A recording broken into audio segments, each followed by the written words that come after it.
شروع اللہ کے نام سے جو بڑا مہربان نہایت رحم والا ہے۔ صدقات یعنی زکوٰۃ و خیرات تو مفلسوں اور محتاجوں اور کارکنان صدقات کا حق ہے، اور ان لوگوں کا جن کی تالیف قلوب منظور ہے، اور غلاموں کے آزاد کرانے میں، اور قرض داروں کے قرض ادا کرنے میں، اور خدا کی راہ میں اور مسافروں کی مدد میں بھی یہ مال خرچ کرنا چاہیے۔ یہ حقوق خدا کی طرف سے مقرر کر دیے گئے ہیں، اور خدا جاننے والا اور حکمت والا ہے۔ اور ان میں بعض ایسے ہیں جو پیغمبر کو ایذا دیتے ہیں اور کہتے ہیں کہ یہ شخص نرا کان ہے۔ ان سے کہہ دو کہ وہ کان ہے تو تمہاری بھلائی کے لیے، وہ خدا کا اور مومنوں کی بات کا یقین رکھتا ہے، اور جو لوگ تم میں ایمان لائے ہیں ان کے لیے رحمت ہے، اور جو لوگ رسول خدا کو رنج پہنچاتے ہیں ان کے لیے عذاب علیم تیار ہے۔ مومنو، یہ لوگ تمہارے سامنے خدا کی قسمیں کھاتے ہیں تاکہ تم کو خوش کر دیں، حالانکہ یہ دل سے مومن ہوتے تو خدا اور اس کے پیغمبر خوش کرنے کے زیادہ مستحق ہیں۔ کیا ان لوگوں کو معلوم نہیں کہ جو شخص خدا اور اس کے رسول سے مقابلہ کرتا ہے تو اس کے لیے جہنم کی آگ تیار ہے جس میں وہ ہمیشہ جلتا رہے گا؟ یہ بڑی رسوائی ہے۔ منافق ڈرتے رہتے ہیں کہ ان کے پیغمبر پر کہیں کوئی ایسی صورت نہ اتر آئے کہ ان کے دل کی باتوں کو ان مسلمانوں پر ظاہر کر دے۔ کہہ دو کہ ہنسی کیے جاؤ، جس بات سے تم ڈرتے ہو خدا اس کو ضرور ظاہر کر دے گا۔ اور اگر تم ان سے اس بارے میں دریافت کرو تو کہیں گے کہ ہم تو یوں ہی بات چیت اور دل لگی کرتے تھے۔ کہو، کیا تم خدا اور اس کی آیتوں اور اس کے رسول سے ہنسی کرتے تھے؟ بہانے مت بناؤ، تم ایمان لانے کے بعد کافر ہو چکے ہو۔ اگر ہم تم میں سے ایک جماعت کو معاف کر دیں تو دوسری جماعت کو سزا بھی دیں گے، کیونکہ وہ گناہ کرتے رہے ہیں۔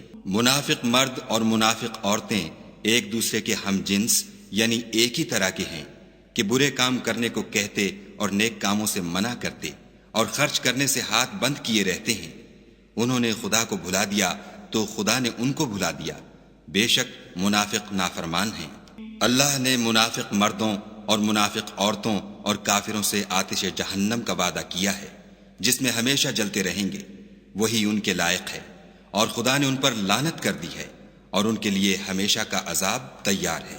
تم منافق لوگ ان لوگوں کی طرح ہو جو تم سے پہلے ہو چکے ہیں، وہ تم سے بہت طاقتور اور مال و اولاد میں کہیں زیادہ تھے، تو وہ اپنے حصے سے بہریاب ہو چکے۔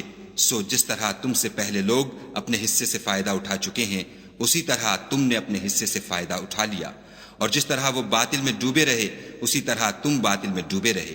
یہ وہ لوگ ہیں جن کے اعمال دنیا اور آخرت میں ضائع ہو گئے، اور یہی نقصان اٹھانے والے ہیں۔ کیا ان کو ان لوگوں کے حالات کی خبر نہیں پہنچی جو ان سے پہلے تھے، یعنی نوح اور عاد اور سمود کی قوم اور ابراہیم کی قوم اور مدین والے اور الٹی ہوئی بستیوں والے؟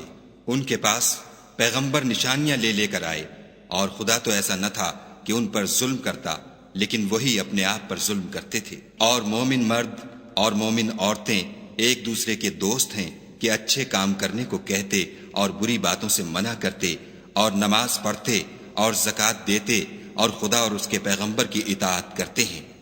یہی لوگ ہیں جن پر خدا رحم کرے گا، بے شک خدا غالب حکمت والا ہے۔ خدا نے مومن مردوں اور مومن عورتوں سے بہشتوں کا وعدہ کیا ہے جن کے نیچے نہریں بہہ رہی ہیں، وہ ان میں ہمیشہ رہیں گے، اور بہشت ہائے جاویدانی میں نفیس مکانات کا وعدہ کیا ہے۔ اور خدا کی رضامندی تو سب سے بڑھ کر نعمت ہے، یہی بڑی کامیابی ہے۔ اے پیغمبر، کافروں اور منافقوں سے لڑو اور ان پر سختی کرو، اور ان کا ٹھکانہ دوزخ ہے، اور وہ بری جگہ ہے۔ یہ خدا کی قسمیں کھاتے ہیں کہ انہوں نے تو کچھ نہیں کہا، حالانکہ انہوں نے کفر کا کلمہ کہا ہے، اور یہ اسلام لانے کے بعد کافر ہو گئے ہیں اور ایسی بات کا قصد کر چکے ہیں جس پر قدرت نہیں پا سکے۔ اور انہوں نے مسلمانوں میں عیب ہی کون سا دیکھا ہے سوائے اس کے کہ خدا نے اپنے فضل سے اور اس کے پیغمبر نے اپنی مہربانی سے ان کو دولت مند کر دیا ہے۔ تو اگر یہ لوگ توبہ کر لیں تو ان کے حق میں بہتر ہوگا، اور اگر منہ پھیر لیں تو خدا ان کو دنیا اور آخرت میں دکھ دینے والا عذاب دے گا، اور زمین میں ان کا کوئی دوست اور مددگار نہ ہوگا۔ اور ان میں بعض ایسے ہیں جنہوں نے خدا سے عہد کیا تھا کہ اگر وہ ہم کو اپنی مہربانی سے مال عطا فرمائے گا تو ہم ضرور خیرات کیا کریں گے اور نیکوکاروں میں ہو جائیں گے۔